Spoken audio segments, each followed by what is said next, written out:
You know what I mean? No. And that brings me to today's video, is people cannot read your mind by one simple stare, nor can they read your mind just in general. So we are going to talk about the importance in communicating what you're feeling, what you're thinking, because not doing that can very much well lead to wanting to drink. Why? Because you feel frustrated. This person doesn't get me. If only they knew that look really meant bring me a chocolate chip cookie with milk, but he didn't pick up on that look. A lot of the women in the community struggle. And a lot of people in my DMs just through my content, like, my husband doesn't get me. He doesn't understand. But even when asking those women, what kind of support is it that you're looking for? They're like, oh, now that you mention it, like, I don't know. I just want him to be there, right? So it's on your end, understanding how to gain clarity on like what kind of support it is you need, and then what it is that you're looking for. If you don't speak your mind, my dad always told me, closed mouths don't get fed, Shy. And I took very literal to that. So it's like I asked all the time. Even if someone was going to say no and shut it down, I was like, well, at least I asked. At least I tried. So I didn't really ever struggle with communicating what it is that I needed. But I've ran into a lot of women and even some men who just don't know how to communicate what it is they're looking for. Yeah. And like the thing that comes to mind is I've always heard this saying, don't assume because you make an ass out of you and me. Yep, heard the same thing. Yeah, it's interesting. And like a lot of people may say, well, like, oh, how does that directly, you already mentioned how it applies to your sobriety. But it's like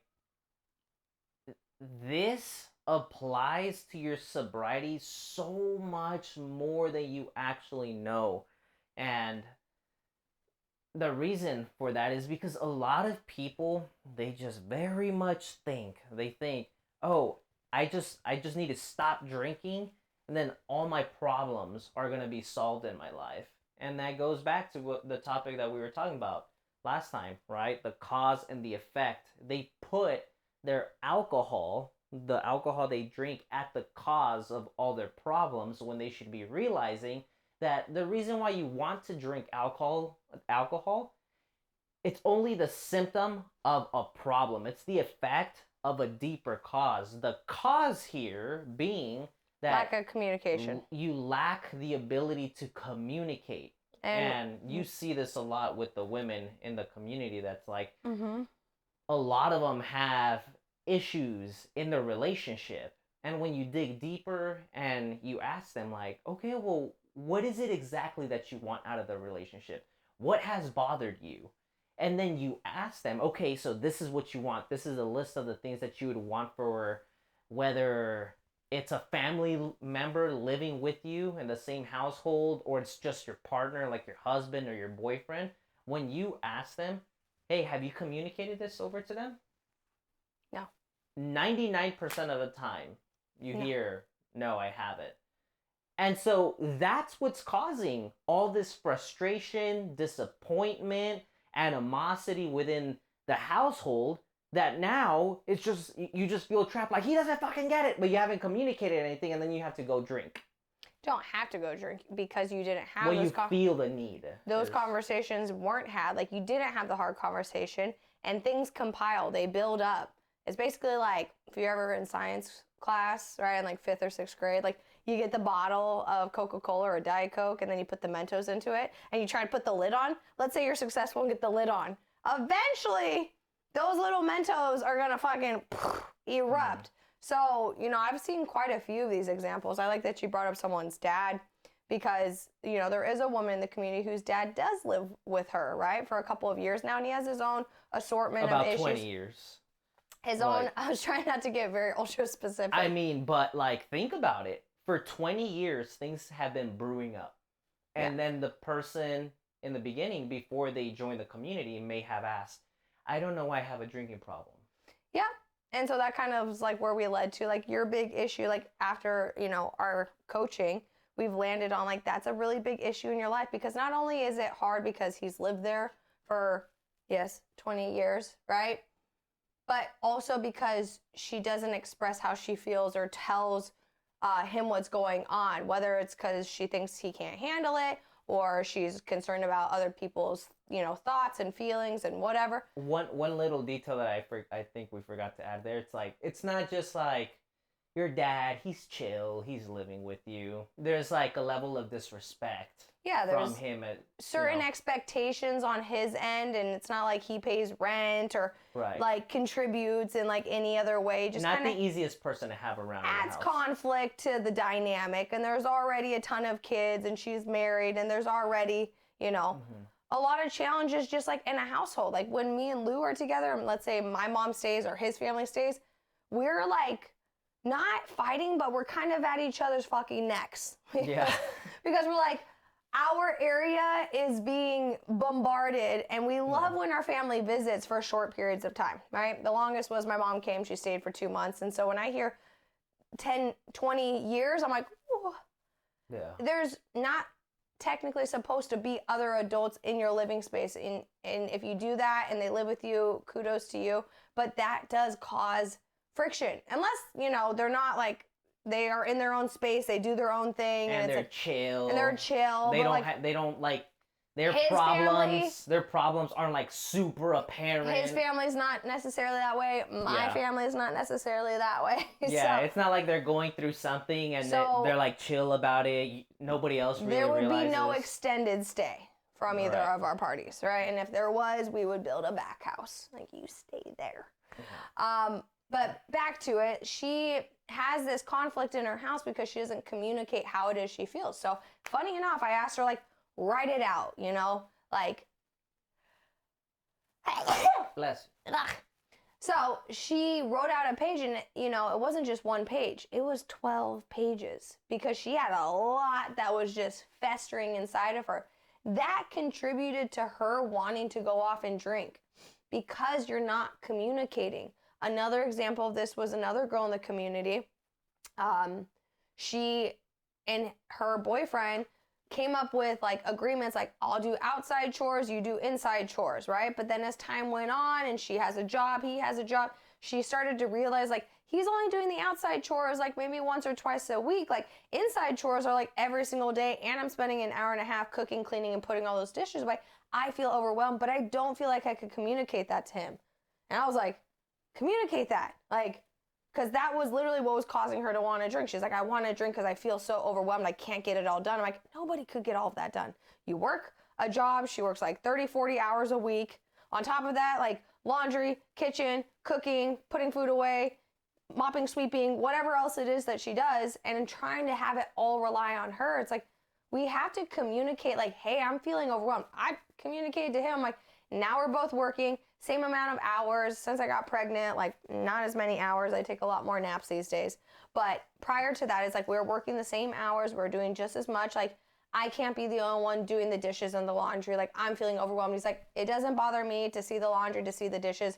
Let's get it done when we can get it done. We'll do it together. We'll do a sweep, like once or twice a week. I think that's like a good nuance point right there that I want to dive deeper into, because right now we're talking about like being able to communicate. Mm-hmm. You said like, hey, I need help with the dishes and everything, but I can't, right? Because since like your pregnancy, it's made my workload more too. It's like you slow down and I have to like, in the things that I can, I have to help you out with that stuff. But like, for example, like what you're saying, the dishes have been piling up and you're like, hey, the dishes are piling up, and I've communicated, I can't get to it. Yeah. I can't get to it. We're both just going to have to live in it. So that's been the case. It's like, hey, we both agreed that it's like having a dirtier house right now in this moment in time doesn't really bother us. Yeah. But the point is that we don't have anyone visiting. The point is that you communicated that. Yeah.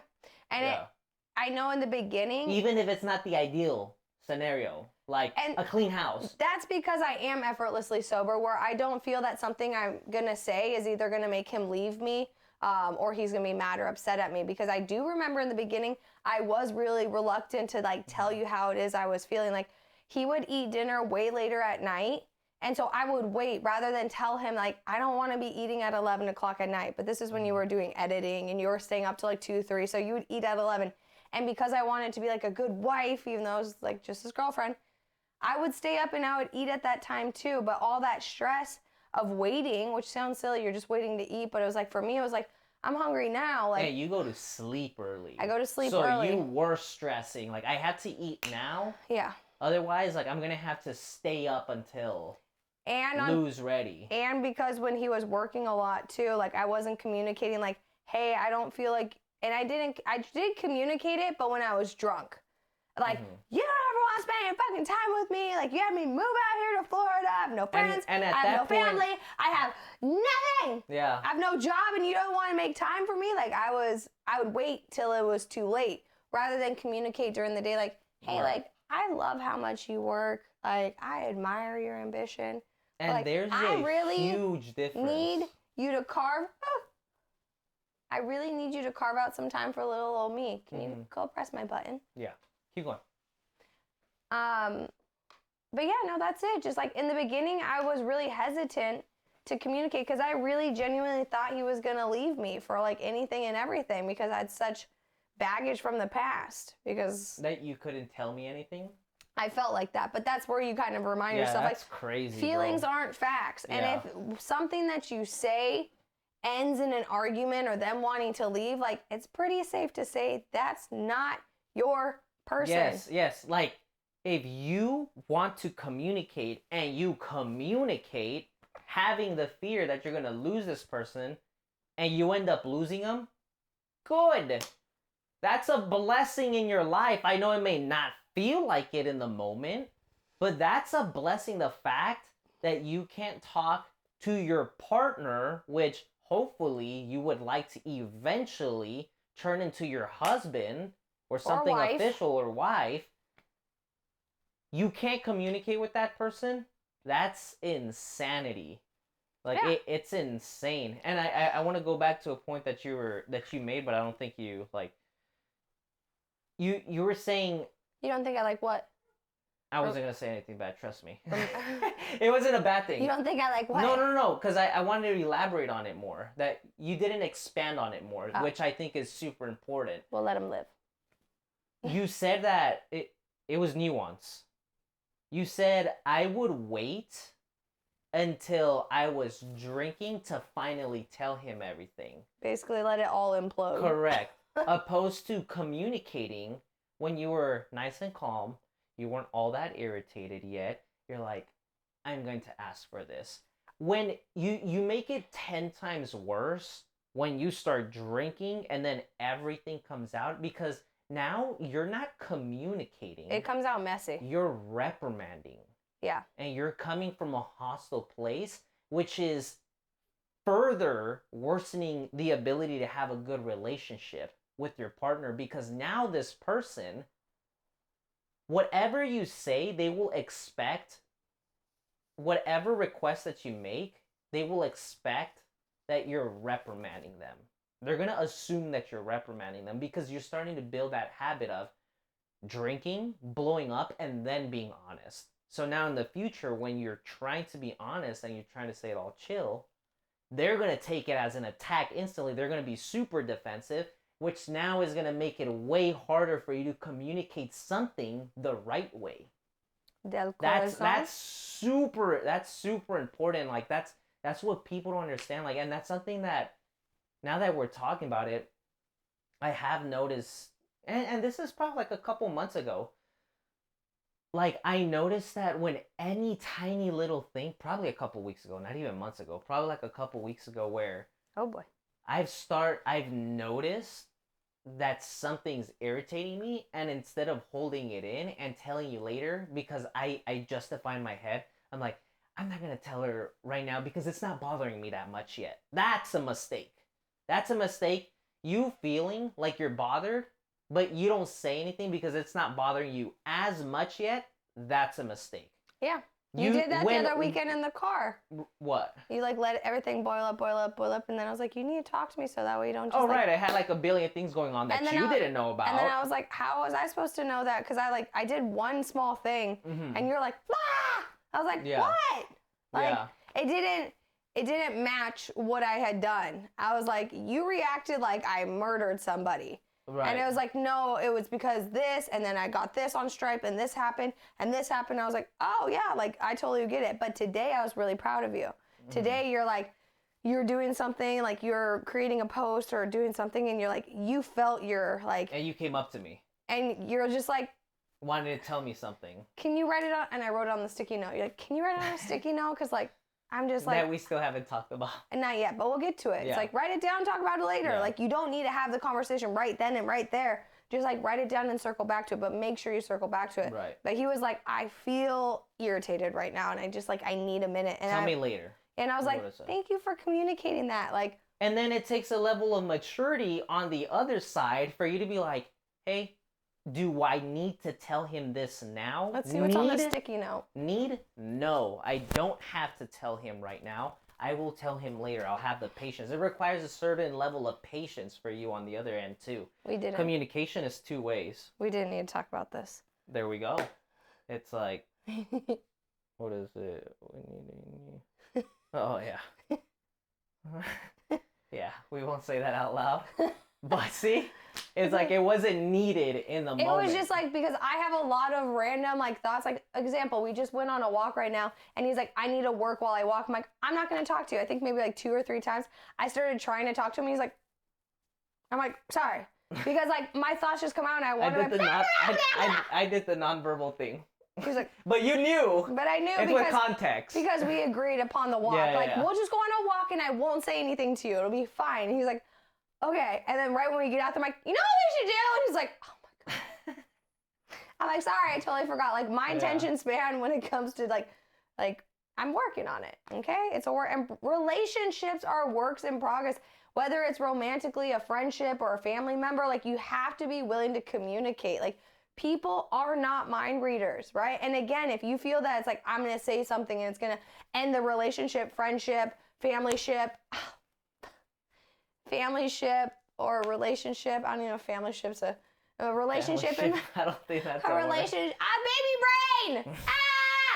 But if it ends one of those relationships, it's like, okay, well then it's like, this isn't the person that I need in my life right now. No relationship is completely ended upon like death, right? But like, you have time to like have, resolve a relationship later. It's like, I've had 2 friendships that like, we were close at the hip, like middle school, high school, after high school. And then like, I got sober, and like, things kind of got different. And then, 3 years later, it's like started to have a relationship with those people again. It's like, it's just at that time in my life where I was at with my sobriety, where I was at in life, like, it wasn't the time or place to have those friendships still. So. I'm joking.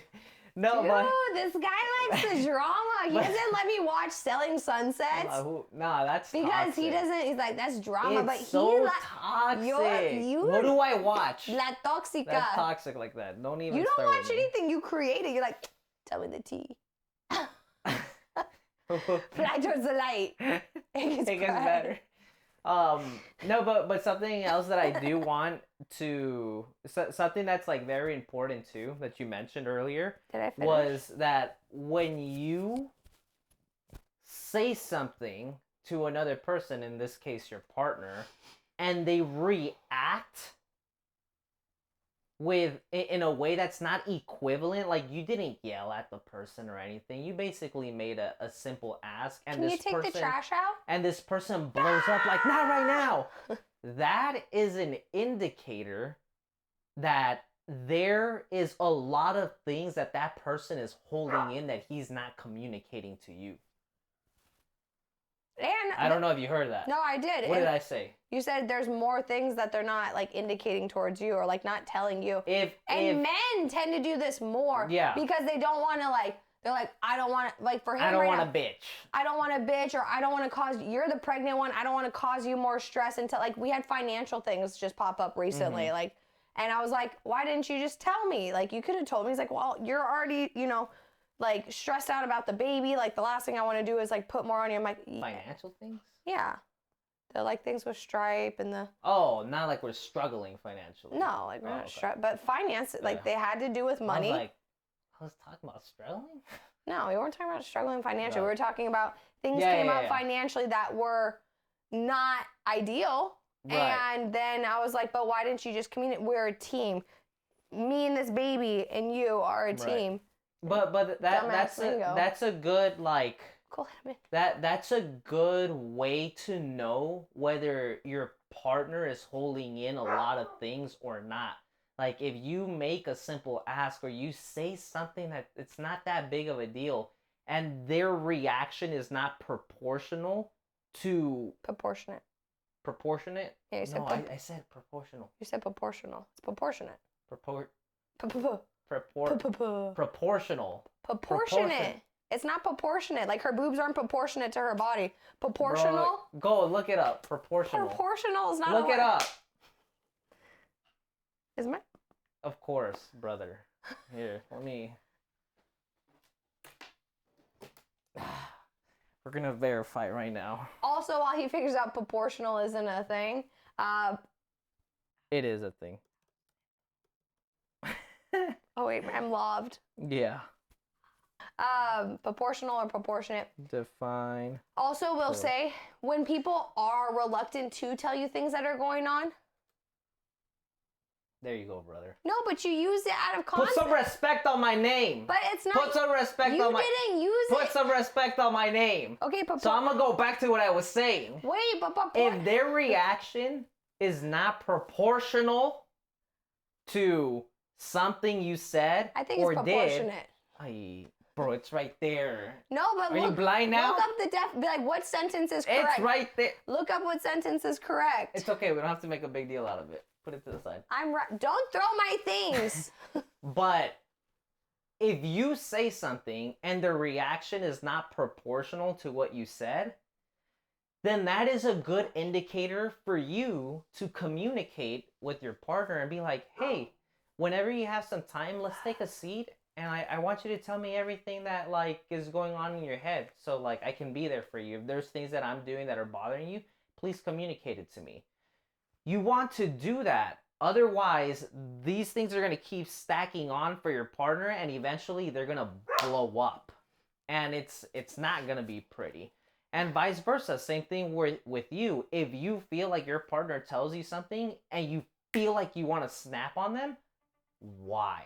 You have to ask why. And usually there's a lot that you're holding in that you're not communicating. And now with that being said, there's another reason that people don't tend to lead with communication, because that right there is like, what are you holding in?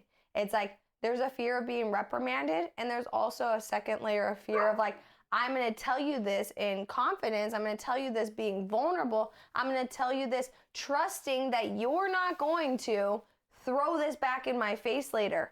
And 9 times out of 10 in an unhealthy marriage, relationship, family dynamic, people do tend to throw it back in your face. And it's like, that is counterproductive. It's like, if you are going to trust me, telling me something that makes you vulnerable, something that's embarrassing, something that you don't wish to disclose to other people, but you have the trust to tell me, I'm not going to ruin that by throwing it back in your face later. Yeah. That's what keeps people from wanting to communicate. Yeah. So, you know, we obviously... One of many things. Now that you say that, there is so many things. One of many, but that's one of the biggest ones, especially in our relationship. Not having trust in your relationship that whatever you tell them in private, they're going to respect that. They're not going to spill the beans to other people, like, which is crazy. His brother used to live with us, and I used to tell him things, and then he would disclose it to his brother and me. I'm like... Why are you telling your fucking brother shit that I told? But I didn't. What? I can't remember, but I just remember that being a conversation. I think we talked about that. It was no. I'm gonna defend myself now, because it wasn't something that crazy. No, and I was like, you never said that was something that you wanted to keep in private. I was getting there. Stop being defensive. I'm being defensive. I'm the victim. I'm such bad cramp. I'm the victim here. What I was going to say is that I didn't communicate to him that like, hey, I'm telling you this in confidence. Like, can you not say this in front of your brother? Or the time that your mom came over for Thanksgiving And I told you, like, hey, don't tell her I don't want her to clean because, like, it always makes me feel bad.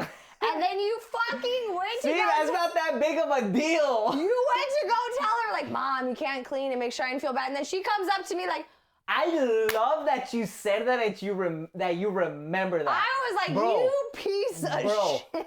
Think about like how extreme these examples could possibly get. You telling me that, hey, I don't want your mom to be cleaning all the time because it makes me feel bad.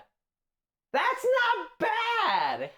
But relax. Compared to all the things that you could possibly tell me to keep in private. But all women will watch this video and be like, oh, girl, I get you. I get it. Yes, queen. Clean queen.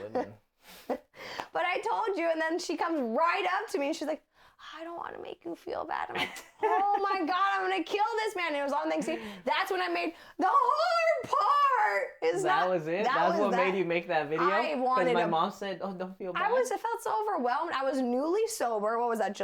End of July, August, September, October, November. Like scratching 4 months of sobriety. Whole family's over. First sober holiday. Making 2 turkeys because your mom's allergic to pork. And then I'm like, and then I tell you, just don't tell her, like, I don't want her to clean because it makes me feel bad. And then you... Well, here's another thing. Mom, don't clean. It makes Cheyenne feel bad. I'm like... And that's when we were sleeping on the balcony, and I was like, I'm going out there. And I'm like, Yeah. that was just one specific example I remember of our lack of communication. But to circle it all back, having lack of communication, like... Well, before you continue, it's like... that's not that big of a deal. It wasn't a big deal, but I was in such a vulnerable... It wasn't a big deal. Now I would laugh it off. I'm like, fuck. And actually tell her, I'm like, go fucking nuts. Clean your little heart out. If anything, go clean under the... And so what would you say right there has improved from that version of yourself that was like, oh, like don't tell your mom, but like I don't want her to like clean because it makes me feel bad. Oh. To now where you're like, I could tell hey, Marielo, stop cleaning so much. Like it's a no. Well, no, I'll tell her clean as much as she wants now. Like, go for it, go off, man. I love to smell the Clorox. Chemicals. Right. I guess what's changed is like my insecurities. Like when I was newly, freshly sober, I was so insecure. Insecure if the house wasn't clean. Insecure with my body. Insecure with our relationship. Insecure. I was just overall. And so in that particular example, what did you stop being insecure about? Everything. I was like, well, no, that's not very specific. Like I stopped being insecure if like the house was clean. I'm like, even if your family members are here. You saw how the house, like, my mom was cleaning. She's like, oh, you like the floors? I'm like, yeah, Mom, great job. She's like, oh, you guys got to clean more often. I was like, it's not going to happen. Because we tried that. We don't prioritize. I used to wake up and prioritize cleaning. Now I wake up and I prioritize like vitamins, stretching, lemon water, walk, run a mile, gratitude. Get everything I need to do with Sobriety 7 done. Film content. Yeah, like get all those things done because that's what's like more important. That's what's going to build a bigger future. Not if I've freaking cleaned the floorboards for the 10th time in 1 week. Like, yeah, sure, our floors are a little bit dirty. Yeah, there's dishes piled up. Yeah, we are grabbing our clothes out of a laundry basket currently. There's actually a pile of laundry to the left of Lou. I think they can see it. Yeah. Yeah. But it's kind of just everywhere. But that used to drive me crazy because I'm like, I need the house to be clean in order for it to feel clean in my head. Now I'm like, okay, like it's not ideal. Like I would love for the house to be clean, but it's like, it's not do or die. Like it's, and here's the thing. Like this is what you can do. Like for the person watching this video, this is how you can do what Cheyenne is doing. You have to simply write down what are the 3 most important things in your life currently right now that you can just focus on until those things are at a good place. And why are they focusing on those things? Because they're the most important things. But what does having focus on the most important things give you? More time. The ability to love yourself. Like that's really what it is. It's like if you focus on those 3 things, it's like you're really going to learn to love yourself more. I wasn't going in that direction. I'm going deep, y'all. Let me. Cleaning the house isn't gonna make you love you. Okay, here's what I'm talking about. What I'm talking about is how to make your life less stressful and make more time for the things that matter. Yeah. That's what I'm talking about. Okay, well, we're on 2 different. It's like, it's you identify what are the 3 things in your life that if you could improve those things, it would create the biggest difference in your life. You identify those 3 things, you figure it out, and then at the beginning of the day or for majority of the day, those are the things that you focus on. Anything else in your life that doesn't help move those things forward, you can put it to the side until you've done the thing that you've done to help those 3 things improve. And that's going to be the next challenge. You're going to start realizing that when you actually figure out the 3 things that you have to do, and you're like, okay, I want to improve these 3 things. If I want to improve these 3 things, these are the 3 actions that I need to take every single day to improve those things. You're going to start realizing that these are the things that you push to the front of your schedule every single day, but you're still going to have the desire to do all these other little stupid things. Like for Cheyenne, we said, hey, first thing you do in the morning is handle content, create content. And what did you do like around like the first couple of days? Message. I was right there. No, yeah. You woke up and you were getting straight to the clients. I'm like, Shy, the clients aren't up at 5 a.m. in the morning. We have girls from Australia, so I beg to differ. Okay, you know it. But there is other more important things like, hey, create the content. More important than the clients? Mr. You know what I mean. Wow, dude. You know what I mean. Wow, dude.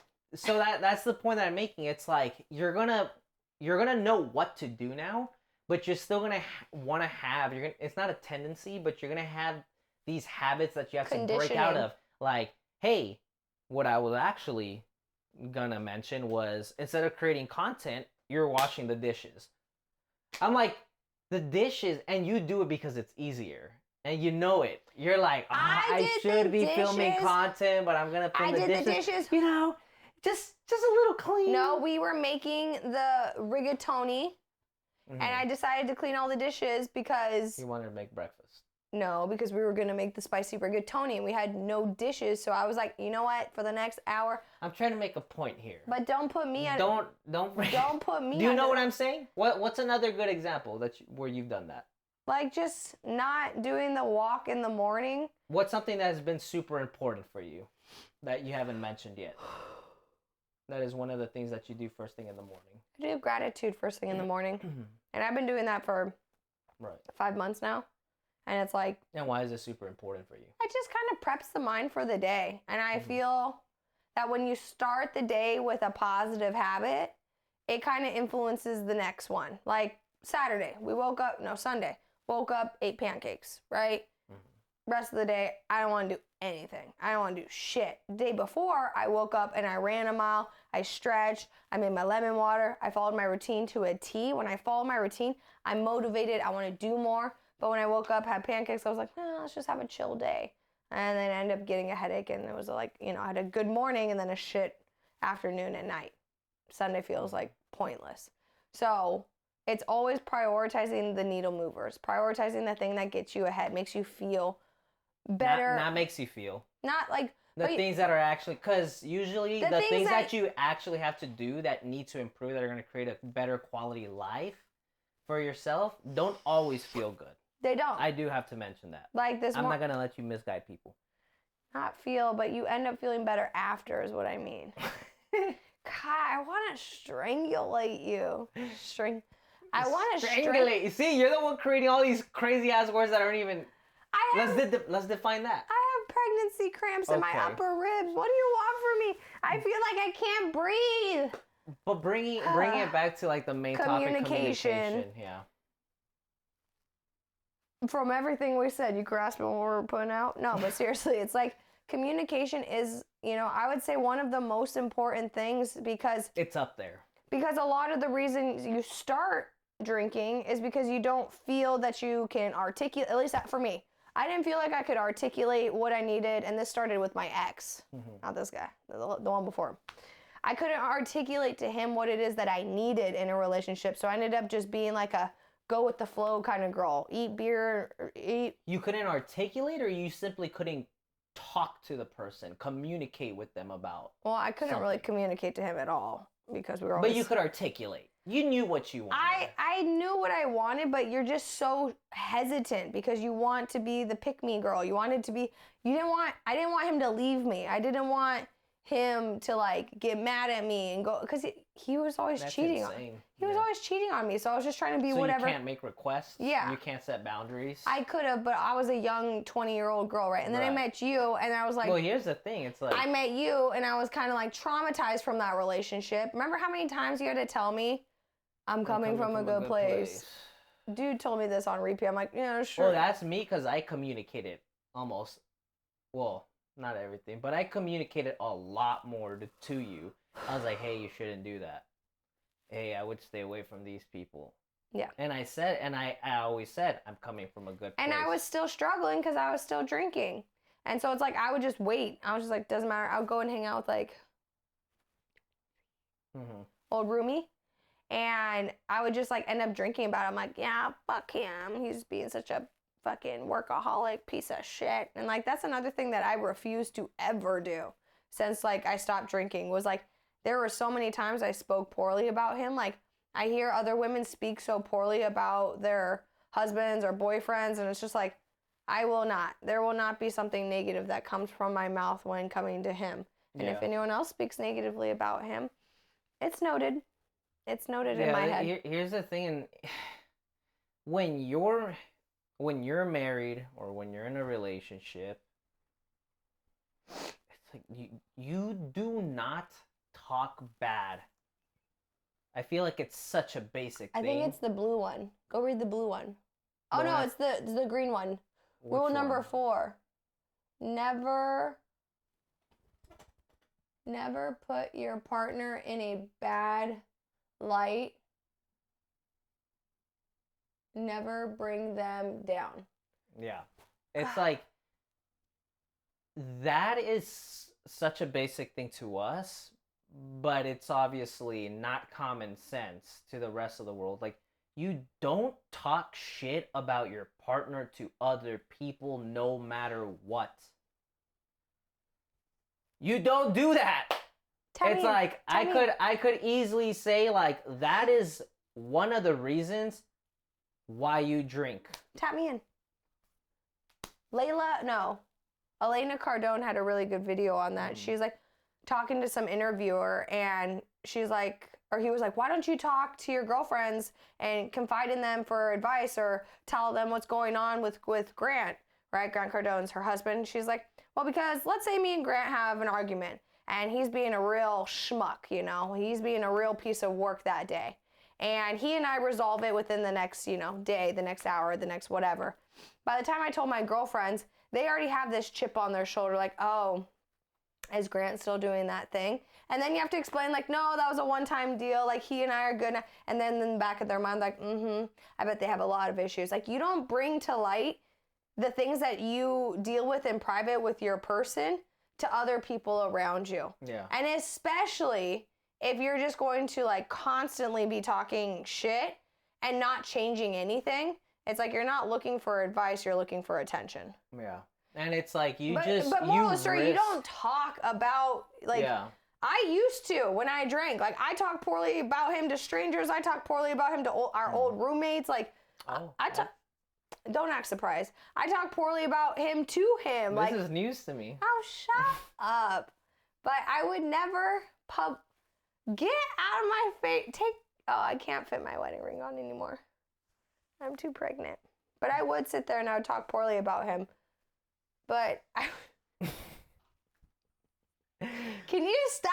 Yeah. I would speak poorly about him, but ever since like he and I stop. I'm just looking at you.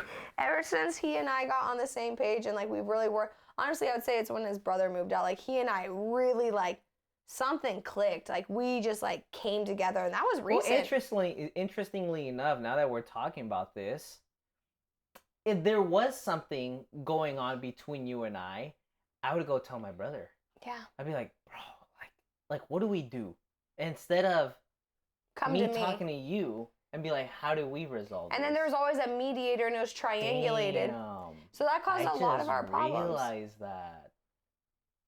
Like I knew having him here, it didn't make it easier on us, but I didn't realize why until now. And he's great. There's nothing wrong with him. It's No, just like, he's great. he's Like great, but having like another this has person, nothing to do with him. It's not like he was the bad guy. That's what It's I'm saying, just for the record. when he's we great. have a problem, I know damn well you went to him. Yeah. Be like, hey, like he's not getting it. What are we gonna do?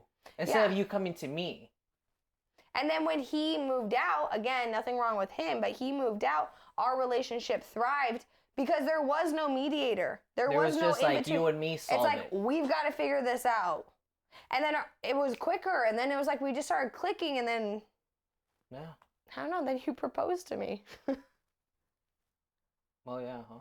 Yeah. Forgot I proposed. And then married me. 30! Anyways, so that's a good place to put a pin in it for this video.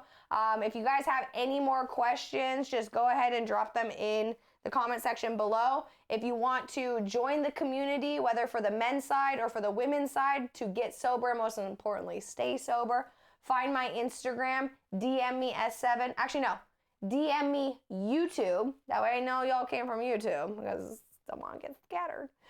DM me YouTube, and then I'll reach out back to you, and we will talk about you hopping on a call, whether it's with me or the men's side, and then we will go from there. Make sure to like, comment, subscribe to the video. Anything else you want to say? Don't be a hoe. Share the show.